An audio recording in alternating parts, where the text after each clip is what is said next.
Have you ever experienced a moment where something you believed was completely normal suddenly felt strange or wrong in a different environment? That feeling is common and that feeling is normal. That feeling is called culture shock. So I'm Kyle. Today I'm going to talk about ignorance and culture shock. What happens when our assumptions about the world are challenged? So why does it even matter in the first place?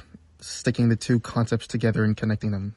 Well, culture shock actually has the potential to reveal hidden ignorance created by culture, privilege, and social systems in our society. Of course, also revealing how it can be maintained, how it challenges society. But what is it in the first place? Culture shock usually refers to the feeling people experience when they encounter a new culture or environment that challenges their expectations. But how and why does it happen? Well, we don't know. Everyone's experience of culture shock is different. All we know is that it can occur under circumstances like unfamiliarity, unexpectedness, through new and familiar and extreme changes in social locations. It might even just be our bodies just having a hard time adapting. But who knows? Let's jump to ignorance. What is ignorance? In Proctor's reading, he questions the naturalness of ignorance as a whole. To him, ignorance isn't just a lack of knowledge. Through Proctor's study on agnotology, he explains that ignorance is something that is actively produced in this world.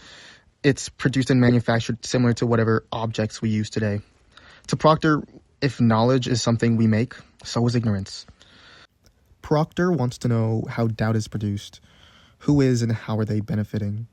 How do we stop treating ignorance as an accident, but as a strategy and weapon that it has the potential to actually be? Because Proctor implies that ignorance is not always accidental and sometimes deliberately deployed, this means society often shape what people learn and what they do not learn. This idea connects heavily to culture shock.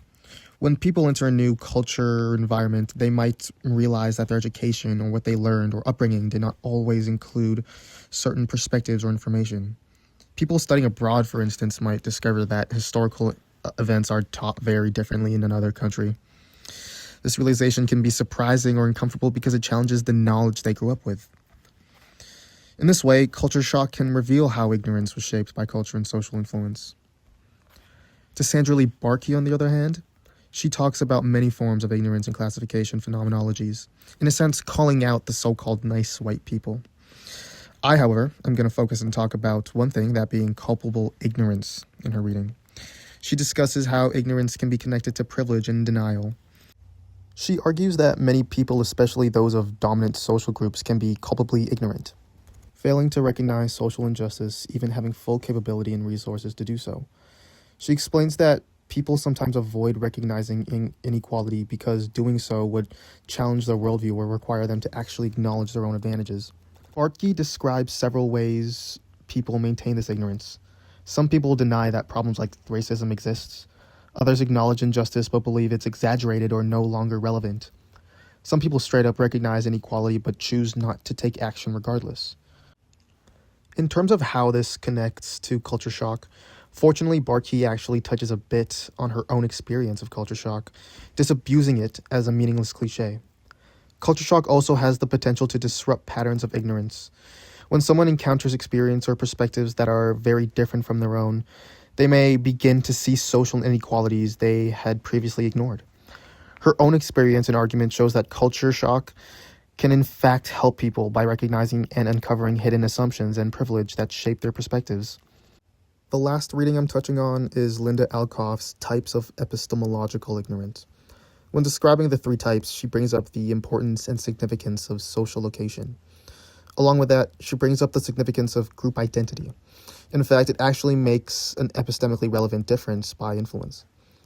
She argues that people from different social groups may interpret the same situation differently because their experiences shape what they notice and what they consider important. But again, how does this connect to culture shock? The occurrence of culture shock is going to happen when differing perspectives clash. Social location holds so much importance that the change can negatively impact someone. When people identify with different group identities, interpretation at times can be tough because everyone is different. Alcoff's argument shows that culture shock often happens when different social perspectives and locations meet, revealing that knowledge is shaped by social experience rather than being completely neutral or universal. In conclusion, to Proctor, Ignorance is not simply a lack of knowledge. It can be socially produced, maintained, or even weaponized. To Barkey, privilege and worldview can cause people to ignore injustice or realities they are capable of recognizing.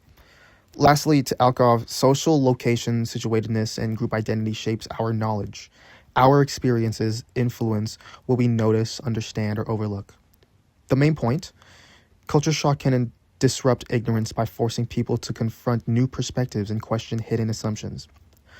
Understanding the relationship between ignorance and culture shock helps us to become more aware of our assumptions and open to learning from different perspectives. Thank you.